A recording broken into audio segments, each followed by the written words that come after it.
বন্ধুরা, আজকে নিয়ে এসেছি মরলা মাছ বাজার থেকে নিয়ে এসেছি। দেখো বড় বড় মরলা, দেশি মরলা এগুলো। এই মরলা মাছ আজকে রান্না করব রেসিপি। এইবার আমি মরলা মাছটা কেটে নেব। এইভাবে মরলা মাছ কাটা খুবই সোজা, আঙুল দিয়ে এইভাবে চাপ দিলেই হয়ে যাবে। লেজটা এইভাবে কেটে নিতে হবে। আমি প্রথমে সব মাছ কেটে নিচ্ছি। সব মাছ আমার কাটা হয়ে গেছে, আমি এবার ধুয়ে নেব। ধুয়ে আবার আমি আসছি। মাছ আমি ভালো করে ধুয়ে নিয়েছি। মাছের মধ্যে দেব আলু কুচিয়ে, এই যে নতুন আলু ছোট ছোট পিস করে নিয়েছি আমি। আলু ধোয়া হয়ে গেছে। মাছের ভিতরে এবার আমি নুন হলুদ মাখিয়ে নেব। আমি কড়াইটা বসিয়ে দিয়েছি, কড়াইতে দিয়ে দিচ্ছি তেল। প্রথমে তেলটা গরম হতে থাকুক। এবার আমি মাছে নুন হলুদ মাখিয়ে নেব।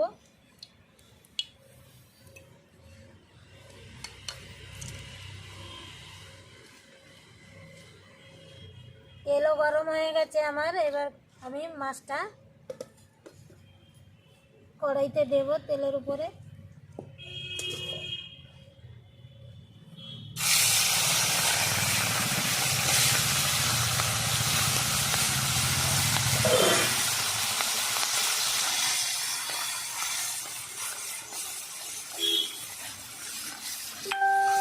মাছ এক পাশে আমি উল্টে দিচ্ছি এইভাবে।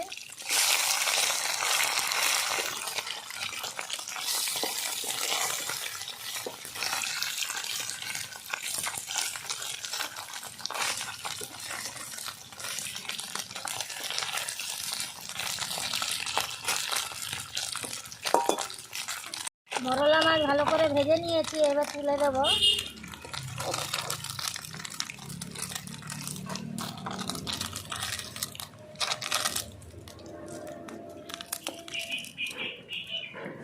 ভালো করে ভেজে তুলে নিয়ে এলাম। তেলের উপরে দেব কালো জিরে, পেঁয়াজ কুচি দেব। ছোট ছোট 3খানা পেঁয়াজ কুচিয়ে নিয়েছি আমি।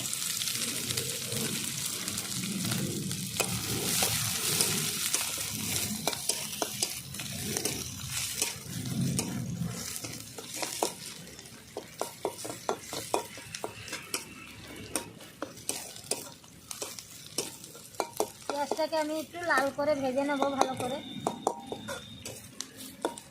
আমি একটু লাল করে ভেজে নিয়েছি, এবার দিয়ে দেবো আলু।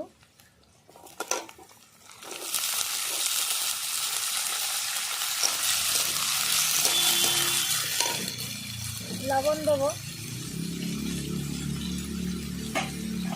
হলুদ, আদা আর কাঁচা লঙ্কা বাটা দেবো। এগুলো কাঁচাই কিন্তু পাকা লঙ্কা।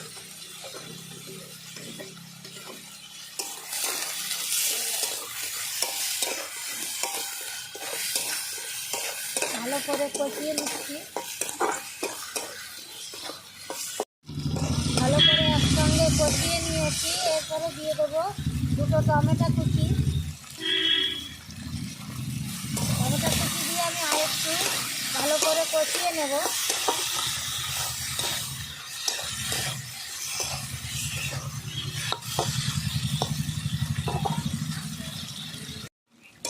ভালো করে কষানো হয়ে গেছে। দেখো টমেটোগুলোও গলে গেছে। এবার দিয়ে দেবো হালকা করে একটু জল।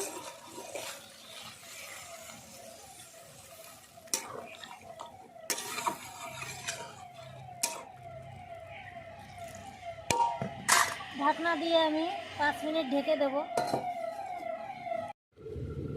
5 মিনিট পরে ঢাকনা তুলে দিচ্ছি। দেখো তরকারি ফুটছে সুন্দর, কালারটাও খুব সুন্দর হয়েছে। দেখো আলু সব গলে গেছে। এবার আমি মাছটা দিয়ে দেবো। মরলা মাছ ভাজাটা দিয়ে দিচ্ছি সব।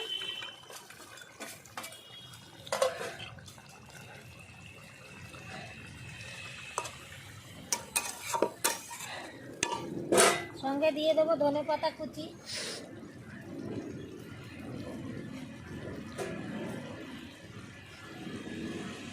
একসঙ্গে 1 মিনিট আমি ফুটিয়ে নেব ভালো করে। হয়ে গেছে মরলা মাছের রেসিপি আমার রেডি। বন্ধুরা নামিয়ে দিচ্ছি।